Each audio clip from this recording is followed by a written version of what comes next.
Hello guys, welcome to simplified study. इस video में हम देखेंगे मल्टीप्लिकेशन ऑफ डिटर्मिनेंट्स और फैक्टराइजेशन ऑफ डिटर्मिनेंट्स। वीडियो के एंड में अगर आपको इन टॉपिक से रिलेटेड कोई क्वेरी हो तो आप कमेंट सेक्शन में पूछ सकते हैं। चलिए अब शुरू करते हैं इन टॉपिक्स को। तो अब देखते हैं multiplication of two determinants. Consider कीजिए कि हमारे पास दो डिटर्मिनेंट्स हैं, डेल्टा वन जिसके कि एलिमेंट्स हैं A1 B1 C1, A2 B2 C2 और A3 B3 C3, और दूसरा डिटर्मिनेंट डेल्टा टू जिसके कि एलिमेंट्स हैं alpha one beta one gamma one, alpha two beta two gamma two और alpha three beta three gamma three. अब अगर हम इन दोनों डिटर्मिनेंट्स को मल्टीप्लाई करेंगे तो हमें एक तीसरा डिटर्मिनेंट मिलेगा। यहाँ पे डिटर्मिनेंट्स को मल्टीप्लाई करने के चार तरीके हो सकते हैं। रो बाई रो मल्टीप्लिकेशन का मतलब हुआ कि हर एक एलिमेंट को उसके कॉरस्पॉन्डिंग जो दूसरा एलिमेंट है उससे मल्टीप्लाई करेंगे रो वाइज सेलेक्ट करते हुए। मतलब यहाँ पे A1 है तो यहाँ पे अल्फ़ा वन लेंगे, यहाँ पे B1 है तो यहाँ पे बीटा वन लेंगे, यहाँ पे C1 है तो यहाँ पे गामा वन लेंगे। सिमिलरली A2 है तो उसके साथ भी रो वाइज एलिमेंट्स लेंगे। इसको हम एग्जाम्पल से समझ लेते हैं ये कैसे होगा। मान लीजिए कि ये डेल्टा वन और डेल्टा टू है, इनको हमने रो बाई रो मल्टीप्लाई किया तो इस डिटर्मिनेंट की वैल्यू क्या आएगी। इस डिटर्मिनेंट की वैल्यू जो प्रोडक्ट जो बनेगा इन दोनों डिटर्मिनेंट को मल्टीप्लाई करने से, उसमें जो हमारा पहला एलिमेंट होगा, जैसे ये 3/3 डिटर्मिनेंट है, मतलब तीन इसमें रो हैं, तीन कॉलम हैं, इसमें भी तीन रो हैं और तीन कॉलम हैं, तो जो प्रोडक्ट बनेगा उसमें भी तीन रो और तीन कॉलम होंगे। इस डिटर्मिनेंट जो कि इन दोनों को मल्टीप्लाई करके बनेगा, उसका पहला एलिमेंट होगा, फर्स्ट रो को फर्स्ट रो से मल्टीप्लाई करेंगे, हर एक एलिमेंट को उसके कॉरस्पॉन्डिंग जो एलिमेंट दूसरे डिटर्मिनेंट में है उससे। तो जो पहला एलिमेंट बनेगा delta one into delta two का, यहाँ पे हम देख लेते हैं। Delta one into delta two का जो पहला एलिमेंट बनेगा वो होगा A1 alpha one plus B1 beta one plus C1 gamma one, A1 alpha one plus B1 beta one plus C1 gamma one. ये होगा पहला element first row first column का। Similarly first row second column का element हम देखेंगे तो हम इस फर्स्ट रो को यहाँ पे सेकंड रो से मल्टीप्लाई करेंगे। तो यानी कि यहाँ जो हमारा जो दूसरा सेकंड रो का फर्स्ट कॉलम का जो एलिमेंट होगा वो होगा A1 alpha two plus B1 beta two plus C1 gamma two, A1 alpha two plus B1 beta two plus C1 gamma two. Similarly third row first column के element के लिए हम यहाँ पे फर्स्ट रो को यहाँ के थर्ड रो से मल्टीप्लाई करेंगे, तो ये हो जाएगा A1 alpha three plus B1 beta three plus C1 gamma three, A1 alpha three plus B1 beta three plus C1 gamma three. इस तरह से हमारा फर्स्ट कॉलम हमें मिल गया।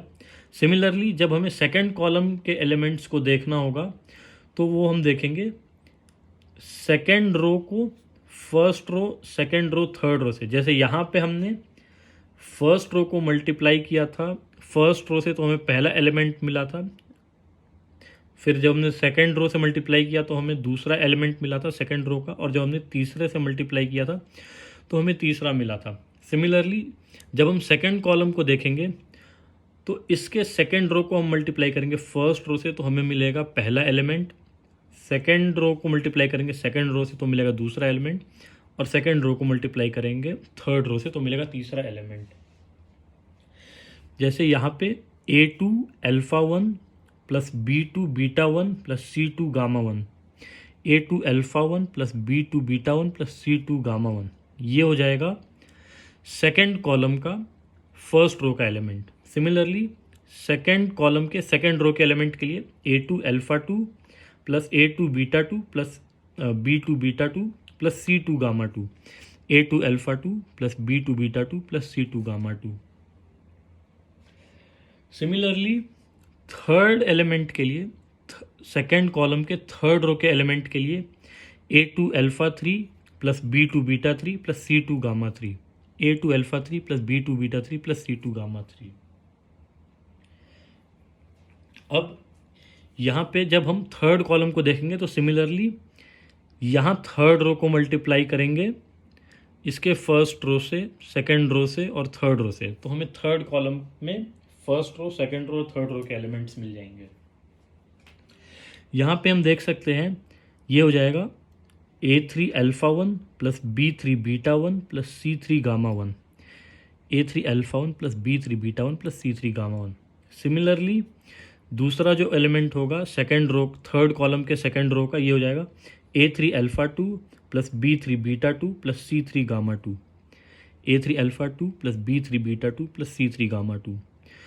और थर्ड कॉलम के थर्ड रो का एलिमेंट होगा A3 alpha 3 plus B3 beta 3 plus C3 gamma 3। तो इस तरह से जो प्रोडक्ट होगा, जो डेल्टा 1 और डेल्टा 2 को मल्टीप्लाई करके मिलेगा रो बाय रो मल्टीप्लिकेशन से, वो प्रोडक्ट हमें मिल जाएगा। अब यहाँ पे हमने रो बाय रो मल्टीप्लिकेशन देखा, लेकिन जैसा कि हमने बताया था कि और भी मल्टीप्लिकेशन हो सकते हैं रो बाय रो के अलावा। रो बाय कॉलम हो सकता है, जिसमें कि यहाँ पे एलिमेंट को हमने चूज़ किया रो वाइज, यहाँ पे हम चूज़ करेंगे कॉलम वाइज। फिर कॉलम बाय रो हो सकता है, जहाँ पे कि पहला जो होगा उसके एलिमेंट हम लेंगे कॉलम वाइज और इनको लेंगे रो वाइज, या फिर कॉलम बाय कॉलम भी हो सकता है। लेकिन किसी भी तरह से हम मल्टीप्लाई कर देंगे रो बाय कॉलम, कॉलम बाय रो या कॉलम बाय कॉलम। इन चारों तरीके से मल्टीप्लाई करने से जो हमारा प्रोडक्ट डिटर्मिनेंट आएगा डेल्टा, इसकी वैल्यू सेम ही रहेगी। क्योंकि जैसा हमने देखा है, जो शुरू में भी हमने बताया था, डेल्टा 1 और डेल्टा 2 कोई भी डिटर्मिनेंट एक्चुअली सिर्फ एक वैल्यू को रिप्रेजेंट करता है। जो एलिमेंट्स होते हैं वो सिर्फ एक स्पेसिफिक अरेंजमेंट होते हैं। फॉर एग्जांपल अगर हम इनकी जगह पे अगर कोई नंबर्स रख दें 1 2 3 4, कोई भी नंबर्स अगर हम रख दें, तो इस डेल्टा 1 की एक न्यूमेरिकल वैल्यू आएगी। सिमिलरली इस डेल्टा 2 की भी एक न्यूमेरिकल वैल्यू आएगी। तो जो डेल्टा होगा, अगर फॉर एग्जांपल डेल्टा 1 की वैल्यू होती है 2 और डेल्टा 2 की वैल्यू होती है 3, जस्ट एक एग्जांपल, हम कोई सिलेक्शन इस तरह का लेते हैं जैसे कि डेल्टा 1 होता है 2, डेल्टा 2 होता है 3। तो जो हमारा डेल्टा होगा डेल्टा 1 इंटू डेल्टा 2, ये हो जाएगा 2 इंटू 3 यानी कि 6। तो इसलिए हम रो बाय कॉलम, कॉलम बाय रो या कॉलम बाय कॉलम किसी भी तरह से मल्टीप्लाई करें, वैल्यू हमेशा सेम रहेगी। इसको समझने का एक और तरीका भी है। सपोज कीजिए कि हमारा ये जो डेल्टा 2 है, अब अगर हमने इस डेल्टा 2 को ट्रांसपोज कर दिया, मतलब कि रोज़ को कॉलम से एक्सचेंज कर दिया और कॉलम को रो से, तो यहाँ पे ये जो अल्फा 1 बीटा 1 गामा 1 है, ये यहाँ पे रो से कन्वर्ट हो जाएगा कॉलम में, alpha 1 beta 1 gamma 1। Similarly alpha 2 beta 2 gamma 2 जो सेकंड रो है, सेकंड कॉलम हो जाएगा अल्फा 2 बीटा 2 गामा 2, और अल्फा 3 बीटा 3 गामा 3 ये हो जाएगा कॉलम अल्फा 3 बीटा 3 गामा 3। अब अगर, और हमें पता है कि ट्रांसपोज करने से वैल्यू में कोई चेंज नहीं आता, ये हमने प्रॉपर्टीज़ में देखा था। तो इसलिए ये भी जो अरेंजमेंट है ये भी डेल्टा 2 को ही रिप्रेजेंट करेगा। तो अगर हम अब डेल्टा 1 को यहाँ पे रो बाय रो मल्टीप्लाई करते हैं, या यहाँ पे अगर हम इसको रो बाय रो मल्टीप्लाई करते हैं, तो एक्चुअली ये इसके रो बाय कॉलम का रिजल्ट होगा, क्योंकि यहाँ पे जो रो है वो एक्चुअली यहाँ पे कॉलम है। अल्फा 1 अल्फा 2 अल्फा 3, ये यहाँ पे जो रो है ये यहाँ पे एक्चुअली में कॉलम है। तो इसलिए हम इस डेल्टा 1 को यहाँ पे डेल्टा 2 से रो बाय रो मल्टीप्लाई करें, या यहाँ पे डेल्टा 1 को यहाँ पे डेल्टा 2 रो बाय कॉलम से मल्टीप्लाई करें, सेम रहेगा। तो अगर हम यहाँ पे रो बाय कॉलम के मल्टीप्लिकेशन को देखें तो ये हो जाएगा A1 alpha 1 plus B1 alpha 2 plus C1 alpha 3, A1 alpha 1 plus B1 alpha 2 plus C1 alpha 3। Similarly दूसरा जो एलिमेंट हो जाएगा वो हो जाएगा A2 alpha 1 plus B2 alpha 2 plus C2 alpha 3, A2 alpha 1 plus B2 alpha 2 plus C2 alpha 3। Similarly जो third element हो जाएगा वो हो जाएगा A3 alpha 1 plus B3 alpha 2 plus C3 alpha 3, A3 alpha 1 plus B3 alpha 2 plus C3 alpha 3। इस तरह से first column बनेगा जब हमने रो बाय कॉलम मल्टीप्लिकेशन किया। सिमिलरली सेकेंड कॉलम के लिए यहाँ पे फर्स्ट रो को सेकेंड कॉलम से मल्टीप्लाई करेंगे, A1 beta 1 plus B1 beta 2 plus C1 beta 3, A1 beta 1 plus B1 beta 2 plus C1 beta 3। Similarly second row second column के लिए यहाँ मल्टीप्लाई करेंगे सेकेंड रो और second column, A2 beta 1 plus B2 beta 2 plus C2 beta 3। तो यहाँ पे ये हमें सेकेंड रो सेकेंड कॉलम का एलिमेंट मिल जाएगा। सिमिलरली सेकेंड कॉलम के थर्ड रो एलिमेंट के लिए A3 beta 1 plus B3 beta 2 plus C3 beta 3, ये हो जाएगा हमारा थर्ड एलिमेंट, सेकेंड कॉलम के थर्ड रो का एलिमेंट। सिमिलरली अब हम थर्ड कॉलम के एलिमेंट्स अगर निकालना चाहें तो हम A1 gamma 1 plus B1 gamma 2 plus C1 gamma 3, ये हो जाएगा first row. A2 gamma 1 plus B2 gamma 2 plus C2 gamma 3, ये हो जाएगा सेकेंड रो थर्ड कॉलम का। और A3 gamma 1 plus B3 gamma 2 plus C3 gamma 3, ये हो जाएगा थर्ड एलिमेंट।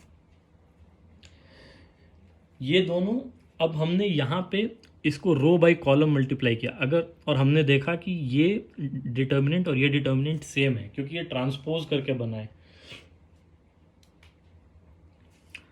तो अगर हम इसको इसके साथ रो बाय रो मल्टीप्लिकेशन करें तो भी सेम ही रहेगा। सो A1 alpha 1 plus B1 alpha 2 plus C1 alpha 3, ये सेम एलिमेंट्स आ जाएंगे, A1 alpha 1 plus B1 alpha 2 plus C1 alpha. इसी तरह से सारे एलिमेंट्स सेम आते जाएंगे। सो जिस भी तरह से हम मल्टीप्लिकेशन करें, रो बाय कॉलम, कॉलम बाय रो या कॉलम बाय कॉलम, रिजल्ट हमारा सेम आएगा। हम क्वेश्चन में देखा करेंगे कि किस तरह से मल्टीप्लाई करना हमारे लिए कन्वीनियंट है और उस तरह से हम किया करेंगे। तो अब हम देख लेते हैं relation between determinant delta and determinant of cofactors delta C. Consider कीजिए कि हमारे पास एक डिटर्मिनेंट है डेल्टा ऑफ nth ऑर्डर। यहाँ पे इसके टर्म्स हैं A11, A12, ऐसे ही A13, A14 होते होते अप टू A1n तक जाएगा first row. Similarly second row हो जाएगा A21, A22, A23, A24 होते होते A2n तक जाएगा। सिमिलरली जैसे फर्स्ट रो था सेकेंड रो था, लास्ट रो हो जाएगा nth रो हमारा AN1, AN2 up to ANn तक जाएगा।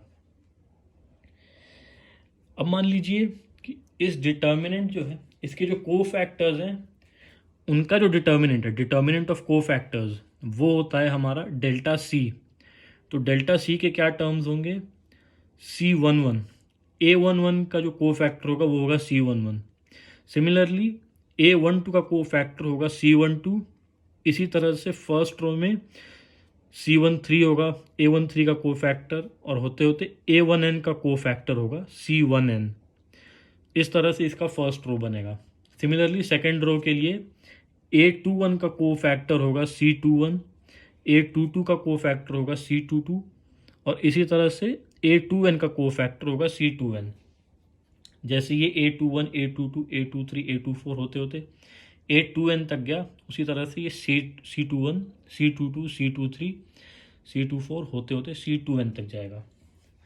उसी तरह से जैसे यहाँ पे first row, second row, third row, fourth row, last row जो था AN1, AN2 up to ANn था, उसी तरह से यहाँ पे भी फर्स्ट रो फिर सेकंड रो होते होते लास्ट रो हो जाएगा हमारा CN1, CN2, CN3 होते होते CNn तक जाएगा। अब यहाँ पे अगर हम इस डेल्टा और डेल्टा सी, जो कि दोनों nth ऑर्डर डिटर्मिनेंट हैं, इन दोनों को अगर हम मल्टीप्लाई करते हैं, डेल्टा इंटू डेल्टा सी, रो बाय रो मल्टीप्लिकेशन करते हैं, तो हमारा प्रोडक्ट क्या बनेगा, प्रोडक्ट बनेगा फर्स्ट रो के लिए यहाँ डेल्टा के फर्स्ट रो को डेल्टा सी के फर्स्ट रो से मल्टीप्लाई करके ऐड करेंगे, कॉरेस्पॉन्डिंग एलिमेंट्स को मल्टीप्लाई करते हैं और उनको ऐड करेंगे। A11 into C11 plus A12 into C12, ऐसे A13 इंटू C13 होते होते up to A1n into C1n last term. A11 into C11, A12 into C12, A1, इस तरह से होते होते ये हमारा पहला टर्म बन जाएगा फर्स्ट कॉलम का। तो फर्स्ट कॉलम के लिए हमने यहाँ फर्स्ट रो को मल्टीप्लाई किया यहाँ इस फर्स्ट रो से। सिमिलरली हमको इस फर्स्ट कॉलम का सेकेंड रो का एलिमेंट देखना है, तो उसके लिए हम मल्टीप्लाई करेंगे A1 यहाँ के फर्स्ट रो को यहाँ पे सेकेंड रो से, फर्स्ट रो को मल्टीप्लाई करेंगे सेकेंड रो से, तो ये हो जाएगा A11 into C21, A12 into C22, ऐसे होते होते up to A1n into C2n। तो यहाँ पे A11 into C21, A11 into C21 plus A12 into C22, ऐसे होते होते up to A1n into C2n। तो ये फर्स्ट कॉलम का फर्स्ट रो था, सेकंड रो का एलिमेंट था। ऐसे ही लास्ट रो के एलिमेंट के लिए यहाँ के फर्स्ट रो को मल्टीप्लाई करेंगे यहाँ के लास्ट रो से,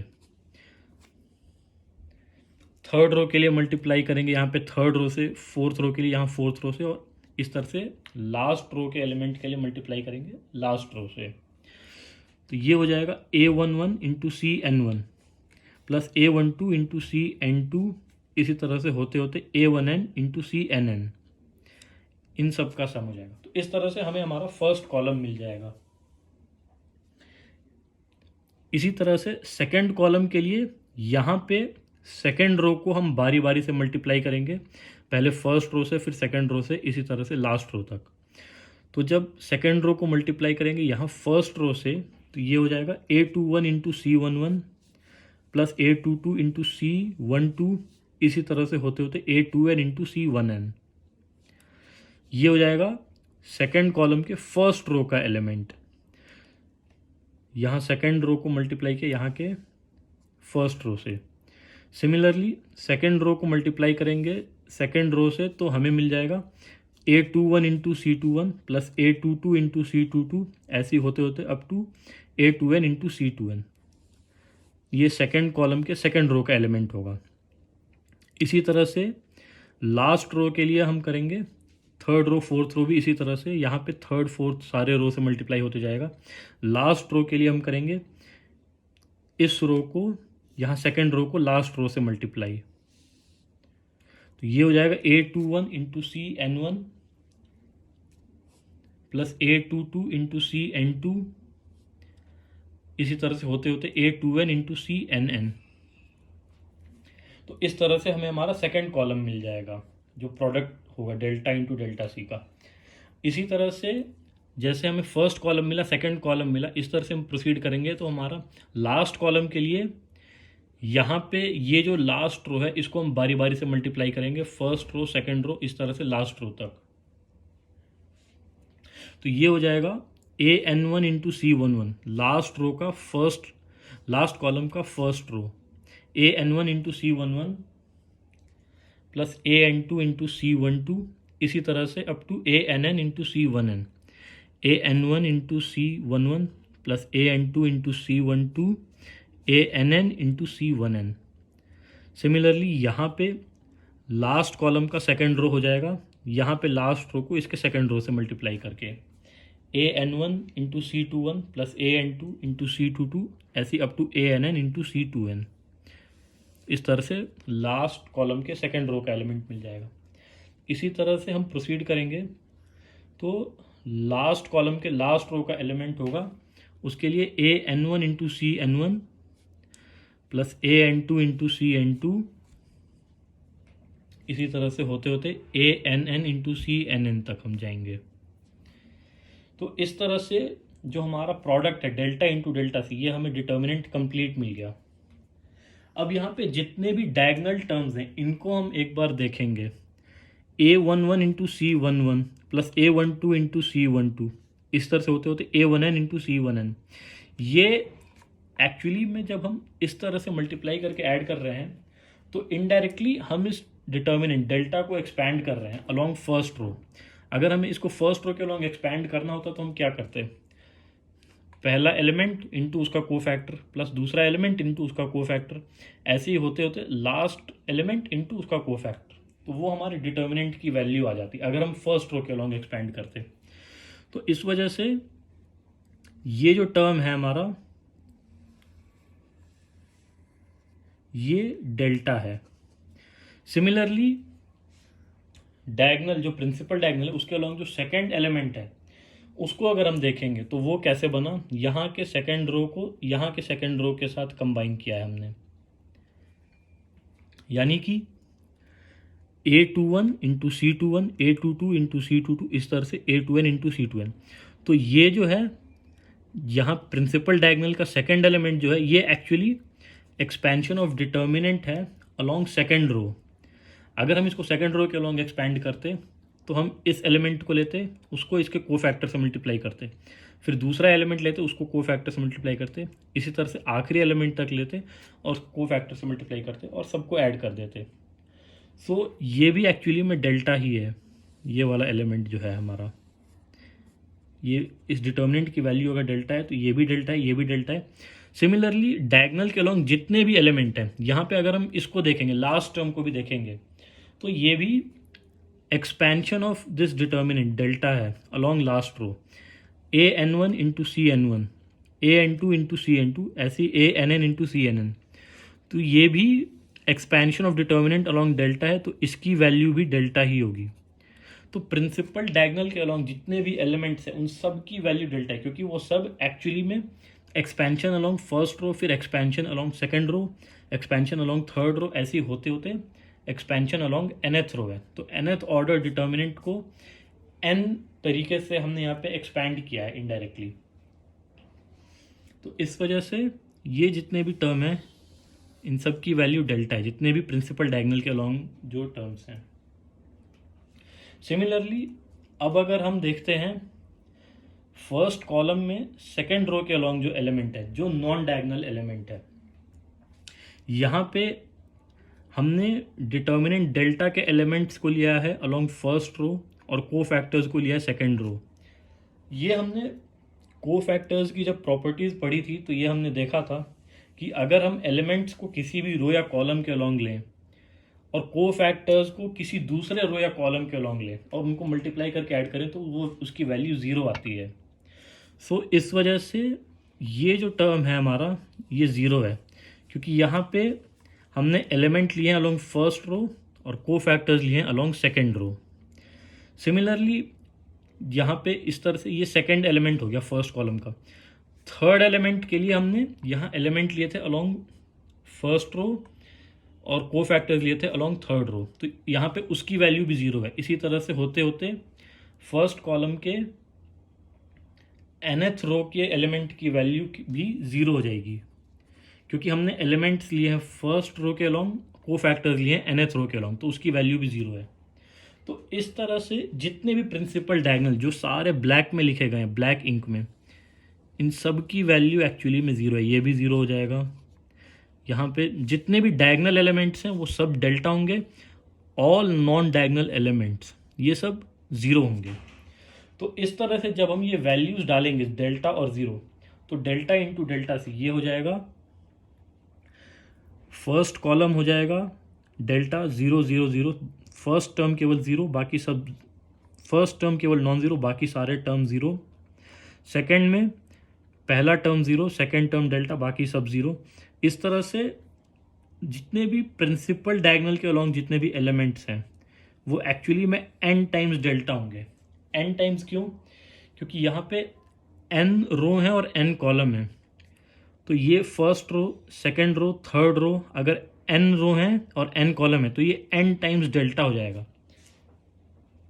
तो अगर हम इस डिटर्मिनेंट की वैल्यू फाइंड आउट करेंगे डेल्टा इंटू डेल्टा सी, जिसकी ये टर्म्स हैं, तो ये हो जाएगा delta to the power n। ये भी हमने डिटर्मिनेंट्स की प्रॉपर्टीज़ में देखा था कि अगर प्रिंसिपल डायगनल के अलॉन्ग एलिमेंट्स हैं जो कि नॉन ज़ीरो हैं और उसके अलावा एक साइड या दूसरे साइड या दोनों साइड सारे टर्म्स अगर ज़ीरो होते हैं, तो वहाँ पे जो प्रिंसिपल डायगनल के अलॉन्ग जो एलिमेंट्स होते हैं उन्हीं का प्रोडक्ट होता है उस डिटर्मिनेंट की वैल्यू।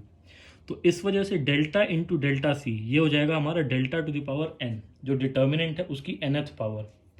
डेल्टा इंटू डेल्टा सी हो जाएगा delta to the power n।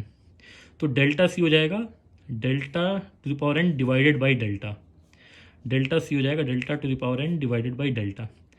तो delta to the power n divide by delta ये हो जाएगा delta to the power n minus one. तो डेल्टा सी जो डिटर्मिनेंट ऑफ को फैक्टर्स था हमारा, उसकी वैल्यू हमेशा आएगी delta to the power n minus one.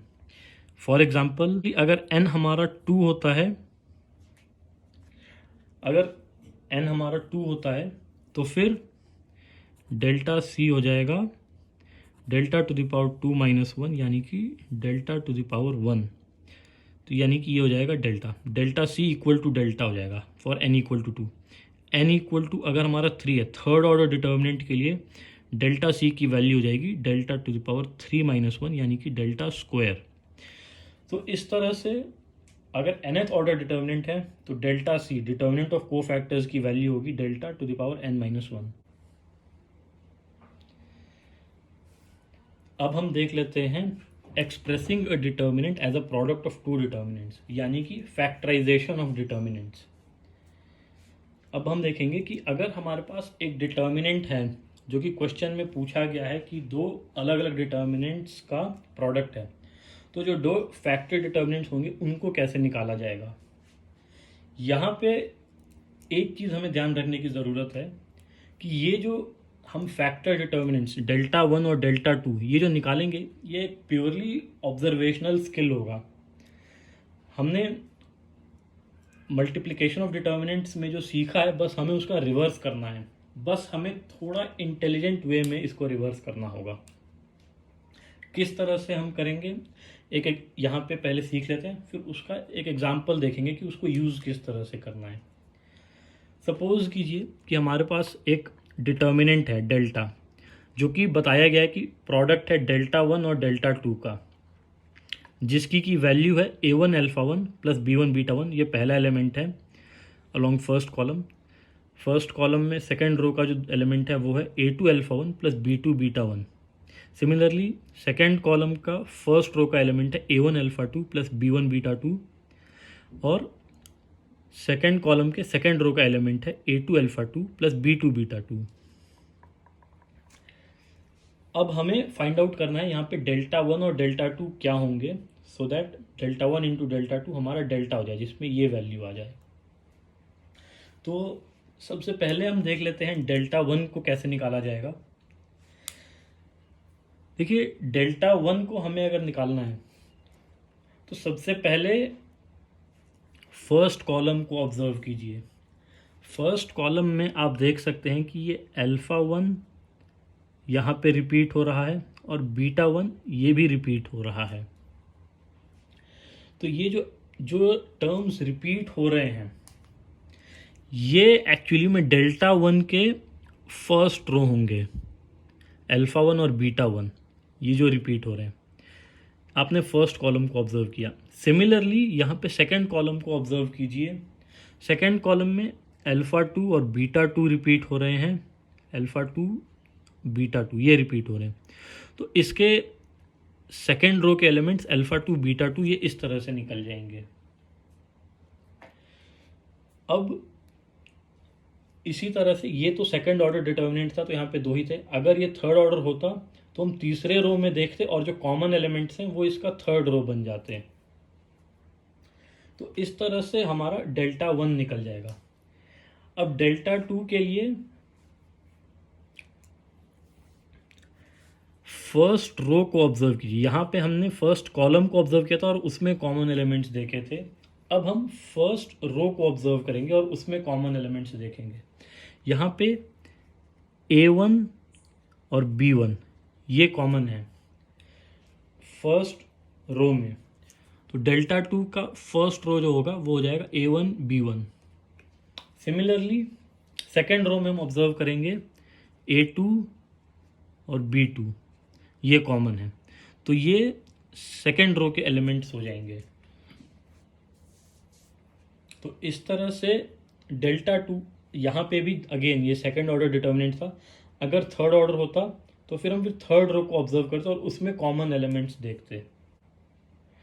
एक और तरीका भी है, अगर डेल्टा वन या डेल्टा टू में से कोई एक हमने निकाल लिया है तो दूसरे को निकालने का तरीका ये है, एक एग्जांपल से देखते हैं क्या कि किस तरह से हम एक दूसरे तरीके से भी निकाल सकते हैं दूसरे फैक्टर को। अगर मान लीजिए फॉर एग्जांपल डेल्टा वन हमने यहाँ पे निकाल लिया, alpha one, alpha two, beta to, तो यहाँ पे ऑब्जर्व कीजिए, सिर्फ इस पार्ट को ऑब्जर्व कीजिए, फर्स्ट कॉलम को ऑब्जर्व कीजिए। अल्फ़ा वन से जो मल्टीप्लाई हो रहा है वो टर्म है पहला टर्म, बीटा वन से जो मल्टीप्लाई हो रहा है वो है दूसरा टर्म। तो ये आपका फर्स्ट रो बन गया A1 B1। Similarly A2 B2 बन जाएंगे जो नीचे मल्टीप्लाई हो रहे हैं। ये आप किसी भी कॉलम के लॉन्ग देखेंगे तो ये सेम सेट रिपीट होता हुआ आपको दिखेगा, A1 B1 A2 B2। आप इन डेल्टा वन और डेल्टा टू को, अगर डेल्टा वन पता है तो हमने इस तरह से देखा। सिमिलरली अगर हमारे पास डेल्टा टू है, A1 B1 A2 B2, ये हम निकाल चुके हैं। तो A1 B1 A2 B2, यहाँ पे हम देखेंगे कि अलॉन्ग रो हम अब देखेंगे कौन कौन से एलिमेंट्स हैं। इसके बाद पहला जो एलिमेंट मल्टीप्लाई होंगे, पहले set of elements alpha one beta one, ये हो जाएंगे फर्स्ट रो। और सेकेंड कॉलम में जो मल्टीप्लाई होंगे अल्फ़ा टू बीटा टू, वो हो जाएंगे हमारे सेकेंड रो।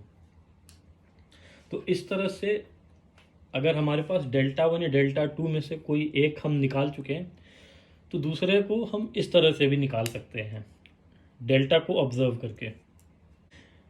अब यहाँ पे एक चीज़ ध्यान देने वाली है कि हमारे पास अगर कोई भी nth ऑर्डर डिटर्मिनेंट है, मतलब n रो और n कॉलम्स हैं, तो वहाँ पे हर एक एलिमेंट जो बनेगा वो n पार्ट्स का सम होगा। क्योंकि अगर हम रो बाय रो मल्टीप्लिकेशन करते हैं तो फिर वहाँ पे हमारे पास फर्स्ट रो, जब फर्स्ट एलिमेंट उसके कॉरस्पॉन्डिंग डेल्टा वन का डेल्टा टू के फर्स्ट एलिमेंट से मल्टीप्लाई होगा, सिमिलरली दूसरा दूसरे से मल्टीप्लाई होगा, और इस तरह से। अब यहाँ पे एक एग्जांपल देखते हैं। मान लीजिए हमारे पास एक डिटर्मिनेंट है डेल्टा, जिसकी की वैल्यू है 2 alpha plus beta plus gamma plus delta, alpha beta plus gamma delta, alpha plus beta plus gamma plus delta, 2 times alpha plus beta into gamma plus delta, alpha beta into gamma delta plus gamma delta into alpha plus beta, alpha beta plus gamma delta, alpha beta into gamma plus delta plus gamma delta into alpha plus beta, 2 times of alpha beta gamma delta. ये हमारे पास एक determinant है और हमें पता करना है कि इसके फैक्टर क्या क्या हैं। तो ये थर्ड ऑर्डर डिटर्मिनेंट है, मतलब 3 रो हैं, 1 2 3 रो हैं और 3 कॉलम हैं, 1 2 3। तो यहाँ पे हम इसको रिप्रेजेंट करेंगे सबसे पहले 3 पार्ट्स में, मतलब हर एक एलिमेंट एक्चुअली 3 पार्ट्स का सम होगा। अब ये हमें देखना होगा कि ये कौन कौन से 3 पार्ट हो सकते हैं। उसके लिए हमें रोज़ को और कॉलम्स को ऑब्जर्व करना होगा। सबसे पहले तो ये जो 2 है ये एक्चुअली में हो जाएगा 1 + 1 + 0। सिमिलरली यहाँ पे हम जैसा देख सकते हैं ये alpha plus beta into gamma plus delta है। तो यहाँ पे ये जो टर्म हो जाएगा अल्फ़ा प्लस बीटा, ये हो जाएगा एक साथ, गामा प्लस डेल्टा ये हो जाएगा एक साथ, और साथ में प्लस हो जाएगा 0 तीसरा पार्ट। तो alpha plus beta, gamma plus delta और 0। सिमिलरली यहाँ पे हम देख सकते हैं alpha beta into gamma plus delta है, gamma delta into alpha plus beta है, और अल्फ़ा बीटा गामा डेल्टा है। तो इसका मतलब अल्फ़ा बीटा पहला पार्ट है, गामा डेल्टा दूसरा पार्ट है, और तीसरा पार्ट अगेन 0 है। तो इस तरह से हमने इसके 3 पार्ट देख लिए। सिमिलरली अब हम यहाँ पे देखेंगे, ये हम पार्ट्स हमने देखने के लिए बाकी रो या बाकी कॉलम का यूज़ क्यों किया, क्योंकि हमें आगे चल के ये देखना है कि कौन कौन से पार्ट्स कॉमन आ रहे हैं। इनमें जो पार्ट्स कॉमन आएंगे वही फैक्टर डिटर्मिनेंट्स बनेंगे। अभी हम देखेंगे किस तरह से। तो यहाँ पे जो 2 है इसको हमने लिख दिया 1 + 1 + 0। अल्फ़ा प्लस बीटा ये एक्चुअली 2 एलिमेंट्स के प्रोडक्ट से बना है, तो एक अगर अल्फ़ा प्लस बीटा है तो दूसरे को ऑब्वियसली 1 होना पड़ेगा। सिमिलरली गामा प्लस डेल्टा है तो उसको भी 1 होना। तो alpha plus beta into 1, gamma plus delta into 1 + 0। Similarly alpha beta into 1, gamma delta into 1 + 0। Similarly ये हमने फर्स्ट कॉलम को देखा, अब हम सेकंड कॉलम को देखते हैं। यहाँ पर भी alpha plus beta gamma plus delta ये बार बार रिपीट हो रहे हैं। तो ये जो टर्म है इसमें भी अल्फ़ा प्लस बीटा हमारा कॉमन हो जाएगा, गामा प्लस डेल्टा हमारा कॉमन हो जाएगा। ये अल्फ़ा प्लस बीटा पहला टर्म होगा, alpha plus beta into one, gamma plus delta into one ये दूसरा, और तीसरा हो जाएगा ज़ीरो। यहाँ पे हम वन से क्यों मल्टीप्लाई कर रहे हैं? क्योंकि मान लीजिए कि ये दो डिटर्मिनेंट्स के प्रोडक्ट को ऐड करके बनाए, एलिमेंट्स को मल्टीप्लाई करके। तो एक तो हमारा पता चल गया अल्फ़ा प्लस बीटा है, दूसरे डिटर्मिनेंट में भी कोई एलिमेंट इससे मल्टीप्लाई हुआ होगा, तभी जाके ये अल्फ़ा प्लस बीटा बना होगा। तो वो ऑब्वियसली वन ही होगा, क्योंकि alpha plus beta into one ही है जो अल्फ़ा प्लस बीटा हो सकता है। यहाँ पे अब दूसरा जो एलिमेंट है, two times of alpha plus beta into gamma plus delta, ये हो जाएगा alpha plus beta into gamma plus delta plus alpha plus beta into gamma. ये जो टू टाइम्स है इसको हमने दो पार्ट में तोड़ दिया, alpha plus beta into gamma plus delta plus alpha plus beta into gamma plus delta, और तीसरा पार्ट हो गया हमारा ज़ीरो। लास्ट में यहाँ पे हमारे पास ये ऑलरेडी दो पार्ट में मिला है हमें क्वेश्चन में ही, alpha beta into gamma plus delta, gamma delta into alpha plus beta, और तीसरा पार्ट हो जाएगा हमारा ज़ीरो। अब थर्ड कॉलम को देखते हैं। ये alpha beta into one, gamma delta into one, और तीसरा पार्ट हो जाएगा ज़ीरो। अल्फ़ा बीटा हमारे पास पहले से ही था, गामा डेल्टा हमारे पास पहले से ही था। सिमिलरली दूसरा जो पार्ट है यहाँ थर्ड कॉलम के सेकंड रो जो है, वो जिन तीन पार्ट से बना है उसमें दो पार्ट हमें पहले से ही दिए हुए हैं, alpha beta into gamma plus delta, gamma delta into alpha plus beta, ये हो जाएगा। सिमिलरली ये जो two times of alpha beta gamma delta है, ये होगा alpha beta gamma delta plus alpha beta into gamma delta, ये इन दो पार्ट से बनेगा, और तीसरा पार्ट हो जाएगा हमारा ज़ीरो। अब अगर यहाँ पे हम ध्यान से देखें तो हमारे पास हर एक एलिमेंट जो है वो तीन पार्ट्स में हमें मिल गया है, और हर एक पार्ट तीन एलिमेंट्स का प्रोडक्ट है। For example alpha plus beta है, alpha plus beta into one, gamma plus delta है, gamma plus delta into one. ये जो ज़ीरो है इसको हम ज़ीरो इंटू ज़ीरो लिखा करेंगे जब कभी भी लिखेंगे, ज़ीरो इंटू ज़ीरो। यहाँ पे वन को हम लिखेंगे वन इंटू वन हमेशा, ज़ीरो को लिखेंगे ज़ीरो इंटू ज़ीरो। बाकी जितने भी एलिमेंट्स हैं अगेन ये ज़ीरो, ज़ीरो इंटू ज़ीरो, सब जगह पे ज़ीरो जो है वो ज़ीरो इंटू ज़ीरो हो जाएगा।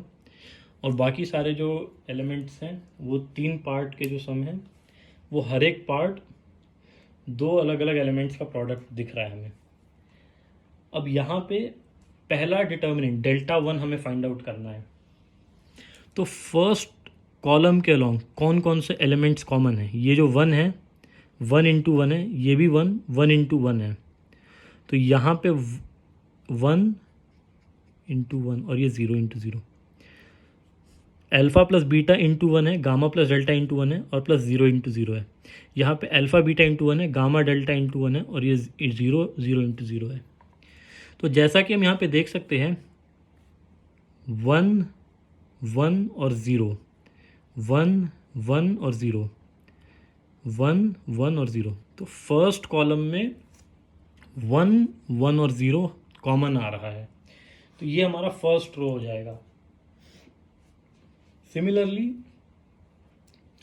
सेकेंड कॉलम को हम देखेंगे। सेकेंड कॉलम में alpha plus beta gamma plus delta into one है, alpha plus beta gamma plus delta. यहाँ पे ये गामा प्लस डेल्टा और अल्फ़ा प्लस बीटा से मल्टीप्लाई हो रहा है, लेकिन अल्फ़ा प्लस बीटा और अल्फ़ा प्लस बीटा कॉमन है, गामा प्लस डेल्टा कॉमन है, और यहाँ पर भी gamma plus delta, alpha plus beta, ये हमारे कॉमन एलिमेंट्स आ रहे हैं। सो और ये जो ज़ीरो है ये हमारा ज़ीरो इंटू ज़ीरो है हर जगह पे। सो जो हमारा सेकेंड रो होगा वो हो जाएगा alpha plus beta, gamma plus delta और zero. Alpha plus beta, gamma plus delta और ज़ीरो। सिमिलरली जो थर्ड रो है इसमें कॉमन क्या क्या है, अल्फ़ा बीटा कॉमन है हर जगह पे, गामा डेल्टा कॉमन है हर जगह पे। तो ये अल्फ़ा बीटा, गामा डेल्टा और ज़ीरो, ज़ीरो तो हर जगह पे कॉमन है ही। सिमिलरली अब हमारे पास ये डेल्टा वन आ गया है, अब हम फाइंड आउट करेंगे हमारा डेल्टा टू क्या है। तो डेल्टा टू को फाइंड आउट करने के लिए अब हमारे पास दो तरीके हैं, या तो हम कॉमन एलिमेंट्स को देख लेंगे अलोंग रो जैसा हमने पहले सीखा था, या फिर हम देखेंगे कि ये एलिमेंट्स किन एलिमेंट से मल्टीप्लाई हो रहा है ताकि ये डिटर्मिनेंट बन सके। अब अगर हम यहाँ पे ये देखते हैं कि ये किन एलिमेंट से मल्टीप्लाई हो रहा है सो दैट ये डिटर्मिनेंट बने, तो वन जो है ये मल्टीप्लाई हो रहा है वन से, दूसरा वन ये भी मल्टीप्लाई हो रहा है वन से, ज़ीरो मल्टीप्लाई हो रहा है ज़ीरो से। तो वन वन ज़ीरो ये हो गया पहला रो। सिमिलरली दूसरे रो के लिए ये वन मल्टीप्लाई हो रहा है अल्फ़ा प्लस बीटा से, ये वन मल्टीप्लाई हो रहा है गामा प्लस डेल्टा से। तो यहाँ पे अब यहाँ पे हमें ये देखना है लेकिन कि गामा प्लस डेल्टा पहले आएगा या अल्फ़ा प्लस बीटा पहले आएगा। यहाँ पे हम देख सकते हैं कि गामा प्लस डेल्टा मल्टीप्लाई हो रहा है अल्फ़ा प्लस बीटा से। यहाँ पे अल्फ़ा प्लस बीटा पहले आया था, इस वजह से यहाँ पे गामा प्लस डेल्टा पहले आएगा सो दैट ये दोनों आपस में मल्टीप्लाई हो सके। सिमिलरली यहाँ पे गामा प्लस डेल्टा मल्टीप्लाई हो रहा है अल्फ़ा प्लस बीटा से, ये गामा प्लस डेल्टा मल्टीप्लाई हो रहा है अल्फ़ा प्लस बीटा से। तो इस वजह से अल्फ़ा प्लस बीटा इसके बाद आएगा और ये ज़ीरो तो हमारा रहेगा ही, ज़ीरो इंटू ज़ीरो। सिमिलरली जो हमारा थर्ड एलिमेंट है अल्फ़ा बीटा, गामा डेल्टा और ज़ीरो। अब यहाँ पे फिर से हमें देखना है कि अल्फ़ा बीटा पहले आएगा या गामा डेल्टा पहले आएगा। तो यहाँ पे जैसा कि हम देख सकते हैं, फॉर एग्जांपल थर्ड कॉलम को हम देखते हैं, थर्ड रो थर्ड कॉलम के एलिमेंट को। यहाँ पे अल्फ़ा बीटा मल्टीप्लाई हो रहा है गामा डेल्टा से, अल्फ़ा बीटा पहले आया है इस वजह से गामा डेल्टा पहले आएगा, उसके बाद गामा डेल्टा जो है वो मल्टीप्लाई हो रहा है अल्फ़ा बीटा से। तो यहाँ पे गामा डेल्टा है, यहाँ पे अल्फ़ा बीटा आएगा और ये ज़ीरो हो जाएगा।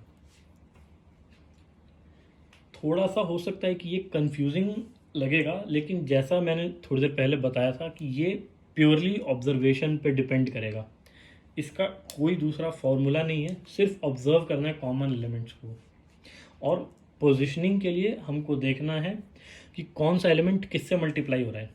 फॉर एग्जांपल यहाँ पे अगर हम गामा प्लस डेल्टा की जगह पे अल्फ़ा प्लस बीटा को पहले कर देते और गामा प्लस डेल्टा यहाँ पे ला देते, तो जब हम सेकेंड रो सेकेंड कॉलम बना रहे होते तो अल्फ़ा प्लस बीटा मल्टीप्लाई हो जाते और गामा प्लस डेल्टा से मल्टीप्लाई हो जाता। सो जब हम प्रोडक्ट्स को हम देखेंगे तो हमको बस ये ऑब्ज़र्व करना है, एक तो कॉमन एलिमेंट्स कौन से हैं और दूसरा ये कि वो किस ऑर्डर में आ रहे हैं। मल्टीप्लाई होने के बाद ऑर्डर यहाँ पे इस तरह से नहीं होना चाहिए कि वो इनिशियल डिटर्मिनेंट के अगेंस्ट हो जाए।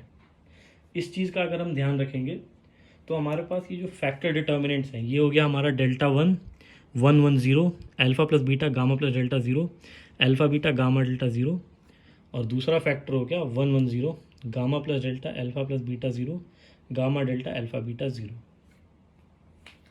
अब यहाँ पे इस डिटर्मिनेंट की वैल्यू हो जाएगी ज़ीरो क्योंकि एक कॉलम है जो कि पूरा ज़ीरो है। सिमिलरली इस डिटर्मिनेंट की वैल्यू भी हो जाएगी ज़ीरो क्योंकि यहाँ पे अगेन एक कॉलम है जो कि ज़ीरो है। तो ज़ीरो इंटू ज़ीरो ये ज़ीरो होता है। तो अगर हमें इस डिटर्मिनेंट की वैल्यू एक्सपैंड करके निकालनी होती तो शायद वो मुश्किल काम होता, लेकिन क्योंकि हमने इसको दो फैक्टर में ब्रेक कर दिया तो यहाँ पे हम इजीली देख सकते हैं कि ये ज़ीरो हो रहा है। तो इस तरह से क्वेश्चंस आते हैं कॉम्पिटिटिव एग्ज़ाम्स में जहाँ पे कि नॉर्मली अगर हम उनकी वैल्यू निकालना चाहें तो वो मुश्किल होता है, लेकिन इस तरह से फैक्टराइजेशन करें तो वो ईजी हो जाता है। फैक्टराइजेशन करने के लिए बस हमें ये देखना होता है कि क्या कोई कॉमन एलिमेंट्स हैं जो कि रिपीट हो रहे हैं, कोई पैटर्न नज़र आ रहा है। अगर कोई पैटर्न होगा तो वो ईजिली फैक्टराइज हो जाएगा, सिर्फ इसको ऑब्जर्व करने की ज़रूरत है। Thank you. नेक्स्ट वीडियो में हम देखेंगे system of linear equations, Cramer's rule और integration of determinants. Latest videos के लिए हमारे चैनल को सब्सक्राइब कीजिए। Thank you.